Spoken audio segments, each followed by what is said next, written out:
우리가 사도행전 50번째 시간으로 성령의 인도하심이라는 제목으로 같이 말씀을 나누도록 하겠습니다. 성령의 인도하심. 성령님께서 우리에게 오시고 나면 우리에게 하시는 역사하시는 가장 주된 사역이 무엇인가 하면 가르치시는 사역이에요.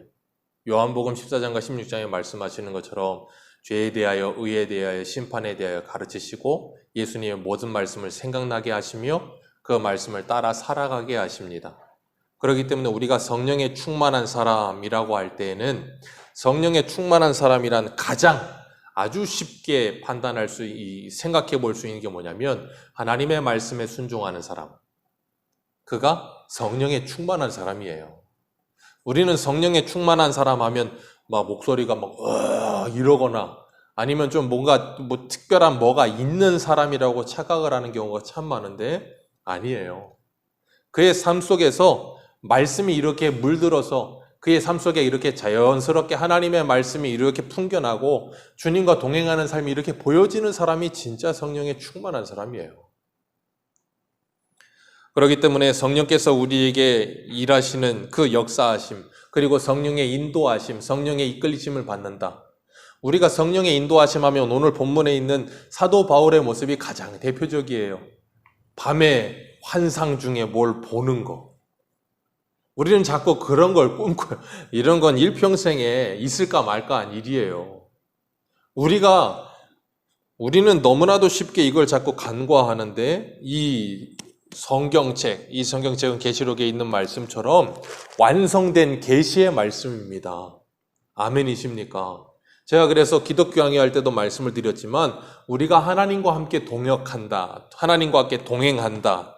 하나님과 함께 동행한다는 게 뭐냐면 하나님의 말씀에 이끌리는 삶을 사는 거예요. 하나님의 말씀에 순종하는 삶을 사는 거예요. 그게 뭐예요? 성령에 충만한 삶. 그러니까 하나님은 오늘도 우리를 인도하십니다. 아멘이십니까? 성령님은 매 순간순간 우리를 인도하고 계세요. 어떻게 해요? 하나님의 말씀으로. 그렇기 때문에 우리 갈라디아서 5장의 말씀처럼 우리의 육체의 소욕을 제어하고 성령의 소욕을 따라 성령을 근심케 하지 않으며 성령의 소욕을 따라 살아가는 거. 하나님이 매일마다 그리고 매주마다 우리에게 기록된 말씀을 통해서 선포된 말씀을 통해서 우리에게 말씀해 주실 때 그 말씀을 잘 듣고 그 말씀에 따라서 순종하면서 하는 게 뭐예요? 성령의 인도하심을 받는 거예요. 근데 우리는 자꾸 성령의 인도하심 하면 자꾸 뭔가 필을 받으려고 해요. 그 필을 받으려고 자꾸 하다 보면 누구의 장난에 속냐면 사단의 장난에 속습니다. 조심하셔야 돼요. 오늘은 사도 바울이 2차 전도 여행을 떠납니다. 지난주에 바나바하고 대판 싸웠지요. 마가를 데려가냐 데려가지 않느냐 대편 싸우고 갈라서서 바나바는 마가를 데리고 쿠브로 고향으로 가고 바울은 실라를 데리고 1차 전도여행 때 세웠던 교회들을 돌아다니면서 그 교회를 다시 견고하게 했어요. 중요한 건 뭐냐면 우리가 잊지 말아야 될 것, 우리 어디예요? 15장 41절 같이 읽습니다. 시작.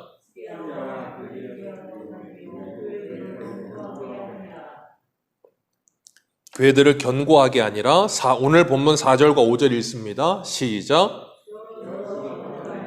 예루살렘에 있는 사도와 장로들이 작정한 규례를 그들에게 주어 지키게 하니 이에 여러 교회가 믿음이 더 굳어 수가 날마다 늘어가니라. 아멘. 여기서 중요한 건 뭔가 하면 하나님의 말씀을 가르치는 거예요. 하나님의 말씀을 가르침을 받고 그 말씀을 듣는 사람들은 뭐예요? 그 믿음이 더욱 견고하여 가니라. 아멘이십니까? 하나님의 말씀을 교회에서 목사님을 통해 가르침을 받습니다. 그러면 누가 역사하세요? 제가 늘 말씀드리지만 제가 아무리 잘 가르치던 제가 아무리 못 가르치던 중요하지 않아요. 이거 잘 들으셔야 되는데 그렇다고 제가 막 아무렇게나 해야 된다는 게 아니에요. 저는 저 나름대로 최선을 다해 기도하며 말씀을 준비하여 최선을 다해 설교하고 여러분들은 예배를 드리기 전에 먼저 하나님 앞에 준비되어 최선을 다해 하나님의 은혜를 받기 위해 사모하는 마음을 가지고 앉아 있는 거예요. 그러면 저와 여러분들 사이에 누가 역사하시는 거예요? 성령께서 역사하시는 거예요. 그러니까 성령이 스승되신다 할 때 그 성령이 스승되신다는 말은 하나님의 말씀을 사람을 통해 가르침을 받지만 그 가운데 성령께서 역사하셔야만 하나님의 말씀이 깨달아지고 알아진다는 말이에요. 지식적으로 깨달아지는 게 아니고 믿어진다 그 말이에요. 그게 성령이 스승되신다는 표현이에요. 뭐 어떤 사람들은 뭐 성령이 스승되시니까 뭐 계시를 받으면 되는 줄 알고 자꾸 뭘 이렇게 그러는 거 아니에요. 성경 보세요. 디모데도 바울에게 배우잖아요. 마가도 바나바와 그리고 베드로에게 배우잖아요. 우리는 자꾸 성경을 너무 떠나서 내가 복음을 가지고 내가 생각하는 그런 뭐 환상을 가지고 신앙생활을 하려고 들어요. 그러면 안 되는 겁니다. 하나님의 말씀을 배우는 가운데 성령께서 역사하시도록 늘 기도해요. 그래서 성경을 읽을 때도 기도하는 거예요. 성령께서 내 마음을 열어주셔서 이 말씀이 믿어지게 하시고 깨달아지게 하시고 이 말씀을 통해서 내게 하시는 하나님의 음성을 듣게 해 주옵소서. 계시록 1장 3절에 보면 이 예언의 말씀을 읽는 자와 듣는 자와 그 가운데 기록한 것을 지키는 자가 복이 있다. 때가 가까우니라.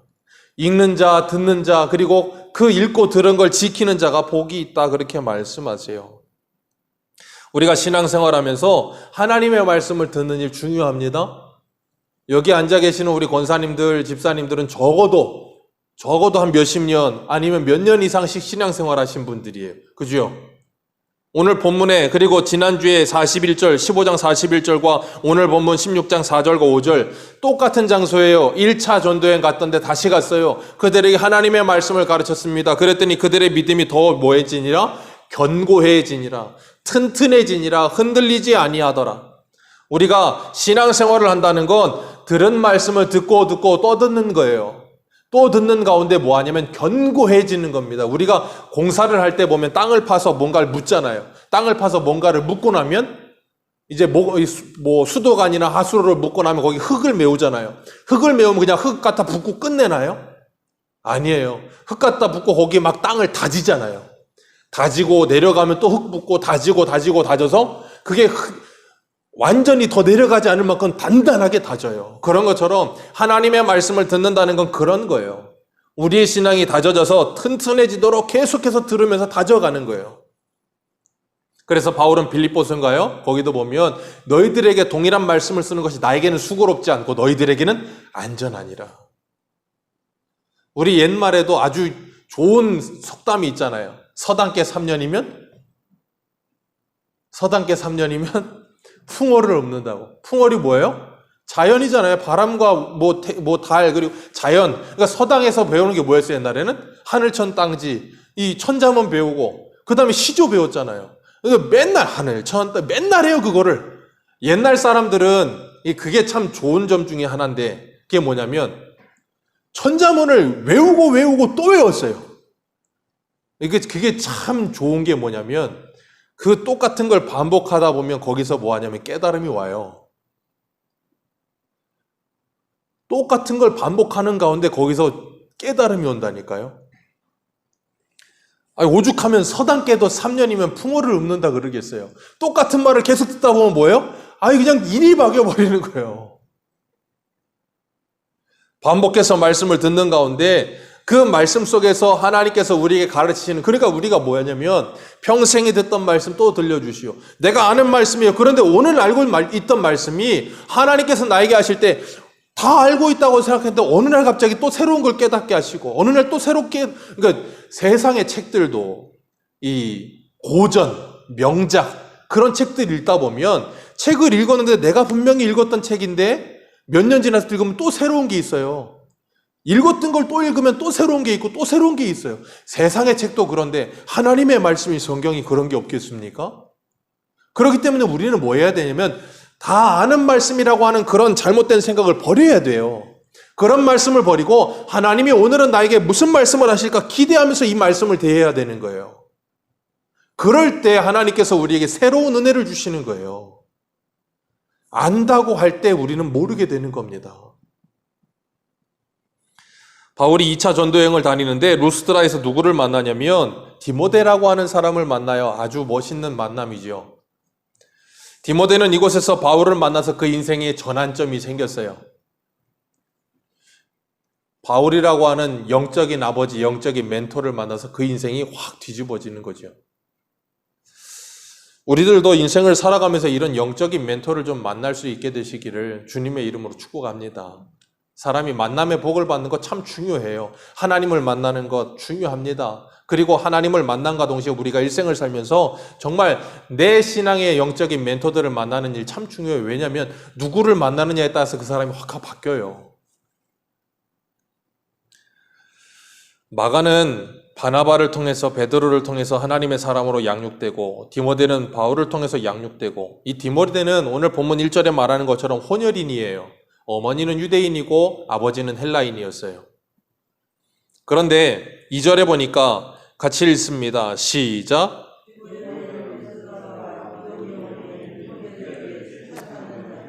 아멘. 디모데는 루스드라와 이고니온에 있는 형제들에게 칭찬받는 자라. 루스드라 이고니온 하면 감이 잘 안 오실 텐데 이 거리가 약 100에서 120km 거리 돼요. 여기서 서울 내비 찍으면 한 60km 정도 나오거든요. 그러니까 어디라 그래야 돼요? 120km면? 서울의 2배 정도 되는 게 한 대전 되나요? 여기서? 대전보다 좀 가까울려나요? 아무튼 간에 엄청난 거리예요. 그 엄청난 거리에 있는 모든 사람들에게 유명하진 않겠지만 그곳에 있는 형제들에게는 다 칭찬을 받으며, 그러니까 이 디모데 하면 루스드라 이고니에 있는 사람들은 뭐예요? 모르는 사람이 없는 거예요. 그만큼 신앙이 아름다웠대요. 그 신앙이 어디서 왔어요? 그 어머니로부터, 그 외할머니로부터. 외가 쪽이 신앙 집안이에요. 그래서 디모데후서 1장 5절에 이는 내 속에 거짓이 없는 믿음이 있음을 생각함이라. 이 믿음은 먼저 내 외조모 로이스와 내 어머니 유니게 속에 있더니 내 속에도 있는 줄을 확신하노라. 그래서 믿음의 가정에서 자라는 자녀들이 복인 거예요. 저는 그래서 이 출산하는 분들이나 아니면 그런 신생아들을 축복해 줄 때마다 항상 이 본문 말씀, 디모데후서 1장 5절의 말씀을 가지고 기도합니다. 그 왜 그런가 하면 그 자녀를 축복하는 것보다 그 자녀도 축복하지만 그 자녀의 부모들을 축복해요. 왜냐하면 그 자녀들의 부모를 통해서 그 자녀가 양육되는 거거든요. 이 자녀를 하나님의 사람으로 양육하라고 하나님이 명령을 주시는 거예요. 사명으로. 오늘날의 사람들은 애 키우는 걸 굉장히 좀 힘들어해요. 애 키우는 거 쉽지 않습니다. 힘듭니다. 그러다 보니까 돈으로 해결을 해요. 하나님이 왜 자녀를 낳게 하셨는지, 왜 자녀들을 주시는 건지에 대한 분명한 인식이 없으면 그렇게 돼버리는 거예요. 세상 사람하고 똑같아지죠. 그러니까 뭐예요? 자녀들을 양육하는 걸 부모가 책임지지 않고 자꾸 맡겨요. 어린이집에 맡기고, 뭐 어디에 맡기고, 뭐 학교에 맡기고, 교회에 맡기고. 그래서 애들이 잘하는 게 아닌데, 그런 데다 맡겨놓고 하는 게 뭐냐? 내가 너한테 못 해준 게 뭐야? 다 해줬다는 거예요. 왜? 내가 피땀 흘려서 이렇게 돈 벌어서 너를 이게 다 투자했는데 너는 왜 이 모양이야? 부모들이 착각하는 게 뭐냐면, 그래서 애들이 좋은, 멋있는 아이가 되는 게 아니에요. 근데 부모들은 내가 할 수 있는 거 다 해줬잖아 라고 말해요. 아니요. 그 아이하고 관계를 갖지 않았잖아요. 그 아이하고 부모 자식 간의 관계가 제대로 형성되어 있지 않잖아요. 사랑을 주지 않았잖아요. 교육의 아버지라고 하는 그 누구예요? 그 파스텔인가요? 누군가 그 사람이 그런 말 했어요. 가장 최고의 교육은 사랑이다. 사랑이 가장 최고의 교육이에요. 아인슈타인이라고 아시죠? 상대성 원리 그리고 무슨 이상하고 원자탄 만드는 것도 했던 사람. 그 사람 어릴 때 바보 취급받았어요. 선생님들이 얘는 안 된다고, 얘는 얘가 좀 약간 떨어진다고, 학습 능력도 떨어지고 애가 좀 이상하다고. 그 어머니가 아버지가 그 아이를 포기 안 했어요. 그 어머니 아버지가 그 아이를 데리고 양육했어요. 그랬더니 그 아이가 어떻게 돼요? 아인슈타인 되잖아요. 영국의 속담에 한 사람의 어머니가 100명의 교사보다 더 훌륭하다 그랬어요. 자녀를 양육하는 건 한 사람의 인생을 디자인하는 겁니다. 한 사람의 인생을 책임지는 일이에요. 생각해 보세요. 여러분들이 일생을 살아가면서 그런 일이 얼마나 있겠어요? 여러분들이 한 사람의 인생을 디자인하고 책임질 수 있는 길이 얼마나 있겠습니까? 그건 위대한 거예요. 근데 오늘날의 사람들은 자꾸 뭐 하냐면, 내가 애나 키워야 돼? 내가 비하하는 말로 소뚜껑 운전수나 돼야 돼? 그게 얼마나 위대하고 얼마나 아름다운 일인지 모르기 때문에 그러는 거예요. 바울이 디모데를 만났을 때 그 가정에서부터 아름다운 신앙으로 자란 그 모습을 보면서 정말로 복되다 그랬어요. 바울이 디모데를 만나서 그를 데리고 떠나는데 문제가 하나 있어요. 그게 뭐냐면 아버지가 헬라인. 뭐라 그래야 될까? 단점이 될 수 있는 일이에요. 왜냐하면 누구에게 단점이 되냐면 유대인들에게 단점이 돼요. 유대인들은 우리나라도 이 백의 민족에서 예전에는 굉장히 이 우리나라 단일 민족 그래가지고 막 그런 거 굉장히 좀 강했는데 요즘은 좀 덜 하더라고요. 유대인들은 그거 엄청나게 강했거든요. 이 혈연 엄청나게 세요. 그러다 보니까 아버지가 헬라인 그러면 쟤는 이렇게 좀 쭉 이렇게 아웃사이더를 밀어놓는 사람. 그러니까 아버지가 헬라인 그러면 디모데가 와서 말씀을 가르쳐도 사람들이 듣겠어요, 안 듣겠어요? 안 들어요. 쟤는 아니야. 그러니까 바울이 뭐 하는가 하면 오늘 3절 같이 읽습니다. 시작.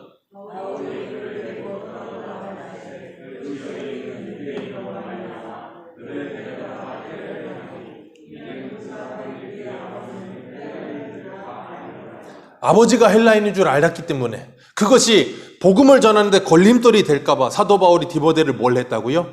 할례를 행하니라. 디도에게는 할례 하지 말라 그랬거든요. 15장에서도 할례 문제 가지고 대판 싸웠잖아요. 그러니까 할례를 하느냐 하지 않느냐가 중요하지 않아요. 무엇인가를 하느냐 하지 않느냐가 중요하지 않고 그 의도와 목적이 뭐냐는 거예요. 그게 중요해요. 그런데 우리는 그 의도와 목적보다는 뭔가 하고 있느냐 하지 않느냐에 자꾸 관심을 갖잖아요. 초점을 두잖아요. 그러니까 아이들이 하루 종일 책상에 앉아 있는데 하루 종일 책상에 이 책을 봐요. 얼마나 좋아요. 근데 하루 종일 책을 보는데 그 책이 다 만화책이에요. 공부는 안 해요. 그러면 책상에 앉아 있다고 우리 애 공부 열심히 한다 그래요? 아니잖아요. 공부를 한다고 책상에 하루 종일 앉는데 만화책도 안 보고 문제집만 봐. 근데 문제집을 보는데 문제집 보면서 딴 생각만 하고 있어. 그럼 공부하는 게 아니잖아요. 그렇기 때문에 우리가 무엇인가를 할 때는 그 의도와 목적이 뭐냐가 더 중요해요. 유대인들에게 복음을 전하는데 이 아버지가 헬라인이라는 것이 걸림돌이 될까봐 할례를 시키는 거예요. 우리 한 군데만 읽겠습니다. 고린도전서 9장 한번 보세요. 고린도전서 9장 20절.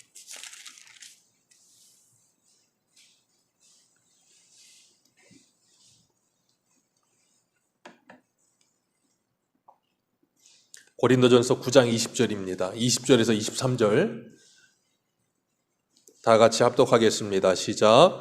유다인에게는 내가 유대인과 같이 된 것은 유대인들을 얻고자 함이요 율법 아래 있는 자들에게는 내가 율법 아래 있지 아니하나 율법 아래 있는 자같이 된 것은 율법 아래 있는 자들을 얻고자 함이요 율법 없는 자에게는 내가 하나님께는 율법 없는 자가 아니요 도리어 그리스도의 율법 아래 있는 자이나 율법 없는 자와 같이 된 것은 율법 없는 자들을 얻고자 함이라. 약한 자들에게 내가 약한 자와 같이 된 것은 약한 자들을 얻고자 함이요 내가 여러 사람에게 여러 모습이 된 것은 아무쪼록 몇 사람이라도 구원하고자 함이니 내가 복음을 위하여 모든 것을 행함은 복음에 참여하고자 함이라. 아멘. 사도 바울의 인생의 유일한 목적 뭐예요? 복음 전하는 일. 어떻게 하면 복음을 전할 수 있을까? 어떻게 하면 복음 전하는데 방해가 되지 않을 수 있을까? 디모데 왜 할례 시켰다고요? 복음 전하는데 방해가 됐어. 우리가 무언가를 하고자 하는 열정이 우리 안에 솟아오를 때는 사람의 머리가 기가 막히게 잘 돌아갑니다. 사기를 치는 사람들도 사기를 치고자 하는 목적을 가지고 그것을 이 마음에서부터 난 사기를 칠 거야 하면 그 사람들 뭐예요? 머리가 기가 막히게 잘 돌아가요. 그래서 사람들이 그런 사람들을 뭐라 그래요? 야, 그 머리를 가지고 공부를 하지. 아니, 공부에는 그런 마음이 없어요. 그런 사람들은. 근데 그 사람들이 만약에 공부에 마음을 가지면 어떻게 될까요? 그 공부하고자 하는 일념을 가지고 뭘 하든지 어떻게 되든지 공부하기 위해서 몸부림을 치는 거예요.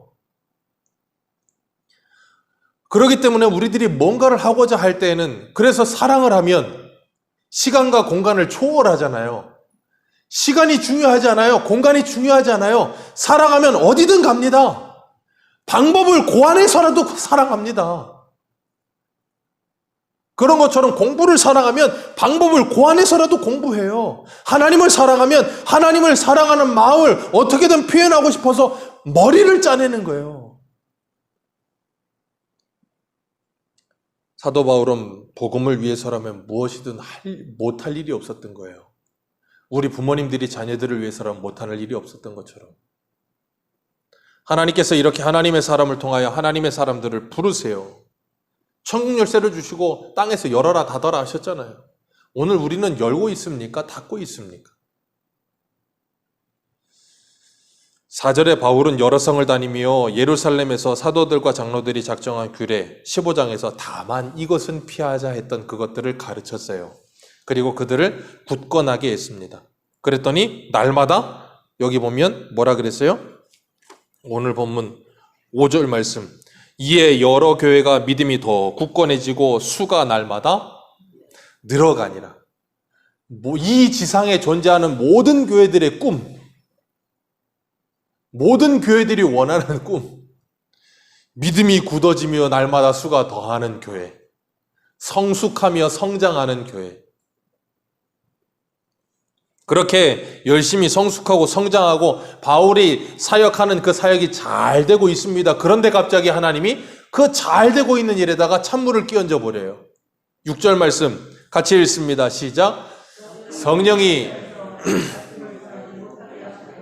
그들이 부르기아와 갈라디아 땅으로 다녀가. 여기 보면 누가 아시아에서 말씀을 전하지 못하게 해요?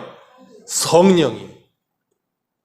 지금 바울이 말씀을 전해요. 하나님의 일을 하고 있어요. 그럼 그건 바울의 일이에요? 하나님의 일이에요? 하나님의 일이잖아요. 그런데 하나님의 일을 하고 있는 하나님의 사람을 성령 하나님이 막아요. 이해가 안 되지 않으세요? 하나님의 일을 해요. 바울의 일을 하는 것도 아니고 욕심으로 하는 것도 아니었고 잘못된 일을 하는 것도 아니었어요. 하나님의 일을 하고 있었어요. 그런데 하나님이 막아요.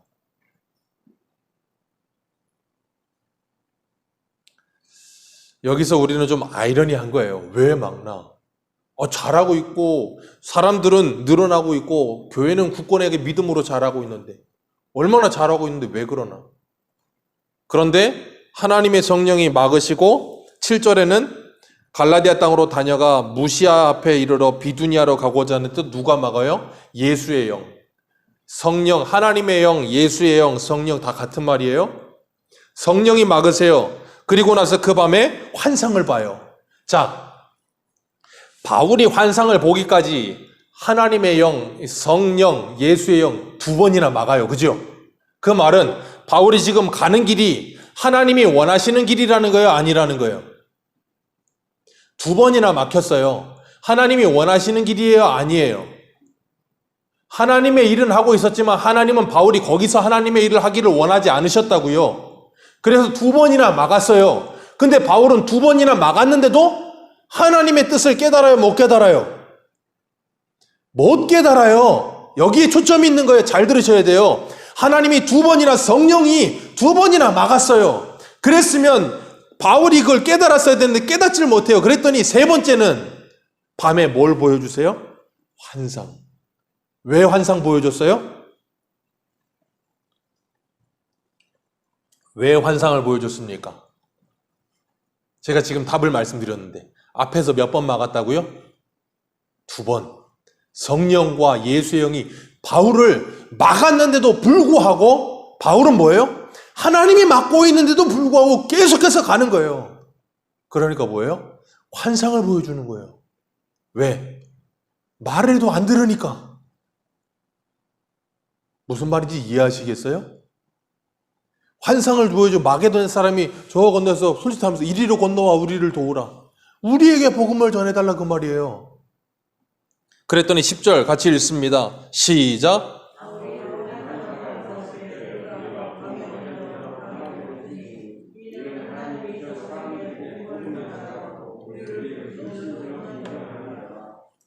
바울이 이제야 뭐예요? 저 사람들에게 복음을 전하라고 우리를 부르신 줄을 뭐하니라? 인정하니라. 그전에는 인정이 안 됐어요. 왜? 2차 전도여행 원래 1차 갔던데 다시 가서 믿음을 굳게 하자. 누가 제안했어요? 바울이 바나바에게. 근데 바나바가 누구 데려가자 그랬어요? 마가도 데려가자. 바울이 뭐가 안 돼요? 인정이 안 되는 거예요. 어떻게? 안 돼. 대판 싸우고 갈라져요. 그리고 나는 내가 내 길을 간다 그러고 신라 데리고 갔어요. 가서 하나님의 일인데 잘 됐어요. 사람들의 믿음이 굳어지고 교회는 날로 수가 더하고 부흥했어요. 근데 예수 형이 가로막아요. 인정이 안 되는 거예요. 왜? 잘 되고 있는데 왜 막아? 누가 막는데? 하나님이 막는데.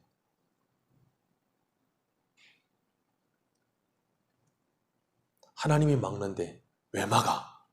끝까지 가려고 하는 거예요. 그러니까 환상을 보여주셔서 바울이 가는 길을 꺾으시는 거예요.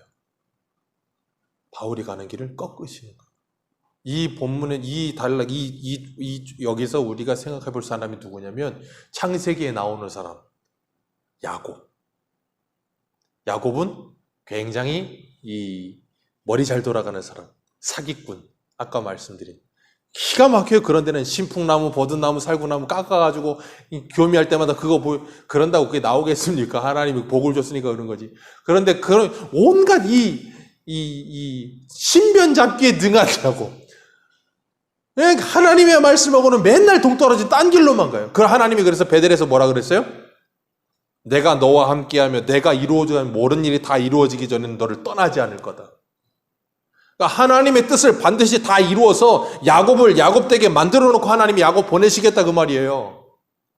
그래서 야곱을 하나님이 포기하진 않아요. 그런데 야곱이 그 베델에서 다시 어디에요? 밧단아람에서 돌아오는 길에 야복나라에서 누구랑 씨름해요? 천사하고 밤이 새도록 축복 안 하면 못 보냅니다.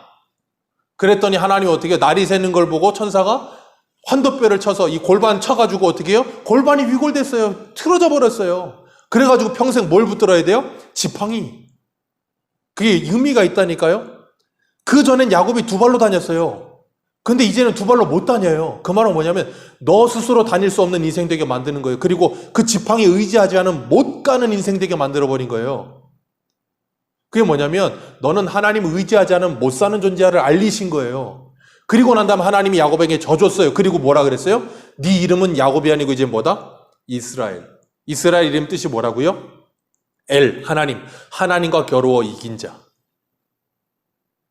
저는 우리 새소망교회 모든 분들이 이스라엘이 되지 않으시길 주님의 이름으로 축복합니다. 하나님하고 겨루어 이기려고 하지 마세요. 하나님이 야곱에게 하나님의 뜻을 이루세요. 그리고 나니까 야곱이 나중에는 어떻게 돼요? 어금 맡기는 은혜를 알잖아요. 그게 뭔 의미인지. 하나님의 길하고 우리의 길은 다릅니다. 어금 맡겨질 때가 있다니까요. 바울은 이리로 가려는데 하나님은 이리로 가려고 하는 어금 맡겨져요. 그럼 어떻게 인정이 안 되는 거예요? 왜 내 계획대로 내 생각대로 이렇게 하면 될 것 같은데 왜 하나님이 이렇게 안 하는 거야? 막 짜증나고 화나고. 하나님의 생각과 내 생각은 다르며 하나님의 내 길과 달라서 하늘이 땅보다 높은 것 같이 그렇게 차이가 있어요. 그걸 인정하는 게 뭐냐면 자기 부인이에요. 그게 자기 부인이에요. 내 뜻과 내 생각과 내 계획을 내려놓는 거. 내가 지금 하나님을 위해서 이 일을 하고 있는 건데. 그런데 하나님이 그걸 막으세요. 그리고 하나님이 그걸 막으실 때는 뭐 하는 거냐면 또 다른 길을 열어놓고 막고 계시는 거예요. 저리로 가자. 하나님은 사도 바울을 사용하실 때 처음 부르셨어요. 이 다메섹 도상에서. 그리고 다메섹에 들어갔을 때 아나니아 불러서 너 바울한테 가서 바울 눈뜨게 해라. 그랬더니 아나니아가 쟤 누군지 아시잖아요. 그랬더니 하나님이 뭐라 그러냐면 사도행전 9장 15절에 주께서 이르시되 가라. 이 사람은 내 이름을 이방인과 임금들과 이스라엘 자손의 저희가 택한 나의 그릇이라. 이방인의 사도로 세운 자라. 그러니까 바울은 지금 뭐 해야 되면 이방 땅으로 가야 될 사람이에요. 이 터키, 소아시아 쪽 이방 땅이지만 바울은 돌아다니는 곳마다 어디를 가냐면 회당을 찾아요. 누구에게 먼저 복음을 전하면 유대인들에게만 자꾸 포커스가 초점이 되는 거예요. 하나님은 누구에게 보내는데? 이방인들에게 보내는 게. 그러니까 아시아와 이 터키가 아니고 저 유럽, 그리스로 넘어가서 저 유럽 땅에 가서 복음 전해라. 그럼 생각하잖아요. 여기서 하는 것도 하나님의 일이고 저기서 하는 것도 하나님의 일인데 왜? 왜요? 하나님은 바울을 그렇게 쓰시기로 작정하셨어요. 우리 한 군데만 읽어볼까요? 베드로전서 1장 한번 보겠습니다. 베드로전서 1장 1절 2절입니다.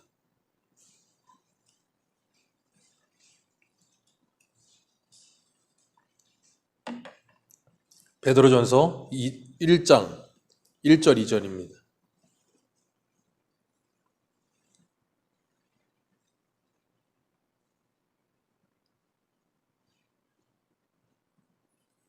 같이 읽습니다. 시작.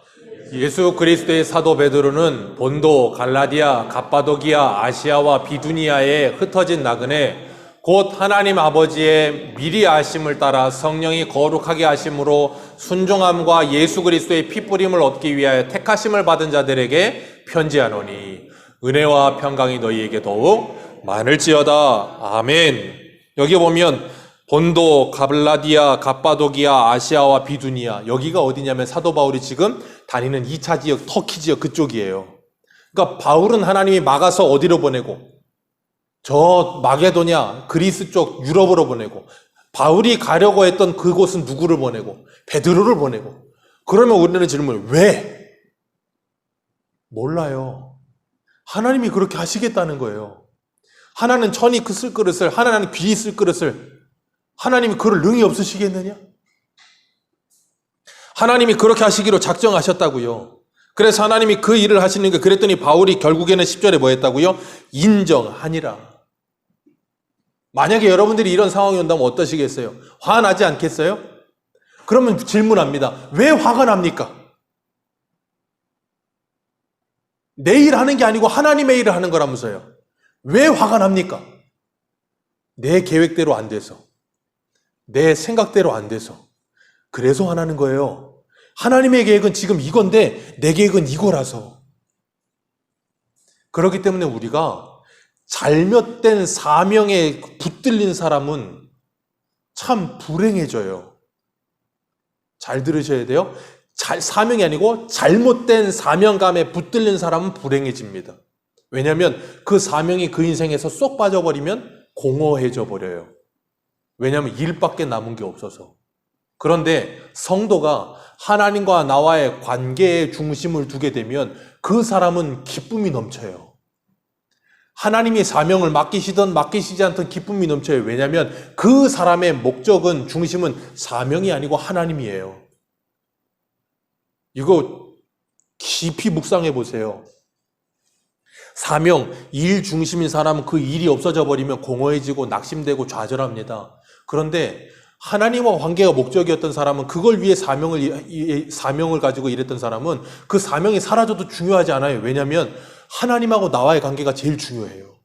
그게 제일 중요했던 사람은 일이 있든지 없든지 즐거워요. 그러니까 이리로 가라 하면 이리로 가도 즐겁고, 저리로 가면 저리 가서 즐거운 거예요. 이리로 가면 즐거운데 저리로 가면 안 즐거워. 그럼 뭔가 지금 관계가 틀어져 있는 거예요, 하나님하고. 기억하세요. 오늘 10절의 마지막에 우리를 부르신 줄로 인정함이로라. 이게 형통이에요. 이게 형통입니다. 구약에 보면 요셉 이야기 나와요. 요셉은 형들에게 미움받아서 미디안 상인에게 팔려가지고 노예로 끌려가죠. 보디발의 집에 가서도 종살이 합니다. 요셉이 17살에 끌려가서 37살 될 때까지 20년 동안을 그 일을 해요. 종살았어요. 모함 당해서 감옥도 갔어요. 그런데 성경은 요셉 이야기 나올 때마다 따라오는 단어가 있어요. 요셉이 형통하니라. 종이 됐는데 요셉이 형통하니라. 감옥에 갔는데 요셉이 형통하니라. 뭔 놈의 형통이 그래요. 저는 우리 새소망교회 모든 성도님들이 그런 형통을 받으시길 주님의 이름으로 축복합니다. 사도 바울은 그래서 뭐라 그랬어요? 그걸 내가 풍부에 처하든 빈곤에 처하든 일체의 비밀을 알았나니 내게 능력 주시는 자에서 모든 걸 알 수 있느니라. 그게 형통이에요. 그렇기 때문에 어떤 일을 하든 어떤 곳에 가든 중요하잖아요. 늘 하나님과 함께하는 거예요. 그렇기 때문에 아시아면 어떻고 유럽이면 어떻습니까? 안 그렇습니까? 제가 얼마 전에도 그 얘기 드렸죠. 지구촌교회 담임 목사님이 갑자기 우리나라에 손꼽히 다 아마 지구촌교회 하면 한 5손가락? 10손가락? 10손가락이 안에 들걸요, 그 사이즈가? 대형 마모스 처치 담임 목사님. 갑자기 아프리카로 선교사로 갔어요. 아니, 대형 교회 담임 목사면 어떻고 저 아프리카 선교사는 어떻습니까? 대형 교회 담임 목사는 행복하고 저 아프리카로 선교사로 가면 불행합니까? 그럼 그 사람은 잘못된 사명감에 빠져 있는 사람. 그럼 그 사람은 불행해져요. 저는 우리 새소망교회 모든 성도님들이 하나님과 기쁨과 즐거움의 관계 속에 살아가시길 주님의 이름으로 축복합니다. 신앙생활은 관계예요. 내가 지금 하나님과 관계가 잘 되어 있는가? 그렇지 않은가? 그것만 우리가 알 수 있으면 돼요. 그래서 베드로가 변화산에서 예수님이 변화되신 모습을 보고 모세와 엘리야와 대화하고 있는 모습을 보고 너무 좋아서 뭐라 그랬어요?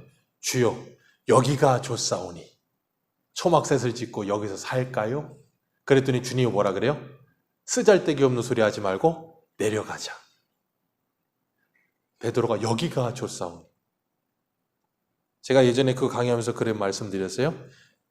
우리의 신앙생활은 한 끗 차이라고. 여기가 좋사오니가 아니고 여기도 좋사오니가 되셔야 돼요. 아시아도 좋사오니, 유럽도 좋사오니. 그 한 끗 차이. 어디든. 그래서 우리 찬송가 뭐라 그래요? 할렐루야 찬양하세 내 모든 죄 사함 받고 주 예수와 동행하니 그 어디나 하늘나라. 그게 우리들의 신앙의 핵심이에요. 일체의 비밀. 그리고 나면 그러면 어때요? 이 설교 준비하는데 예전에 그 이방원인가요? 이방원이 정도전에게 편지 써보내잖아요. 하여간가요? 이런들 어떠하리 저런들 어떠하리 만수상 드렁치기 얽혀지들 어떠하리 한오백 약간 그런 느낌으로 아시안들 어떠하리 유럽인들 어떠하리 하나님이 함께 하시면 그 어디나 하늘나라. 정말 이런 기쁨이 우리 안에 있으셔서 정말 바울처럼 하나님이 우리의 생각과 길을 이리로 트실 때 그걸 인정할 수 있고 내 길과 내 생각을 내려놓고 나를 부인하며 하나님을 인정할 수 있는, 그래서 제가 늘 말씀드리지만 신앙생활은 나는 틀리고 하나님은 옳습니다. 언제나. 그게 잘 훈련되셔서 하나님의 쓰시기에 편한 종이 되는 저와 여러분들 되시기를 주님의 이름으로 축복합니다. 그래서 정말 주님과 함께 그 성령님의 인도하심을 받으며 그 어디나 하늘나라를 사시는 영생의 복을 받으시길 바랍니다. 기도하겠습니다.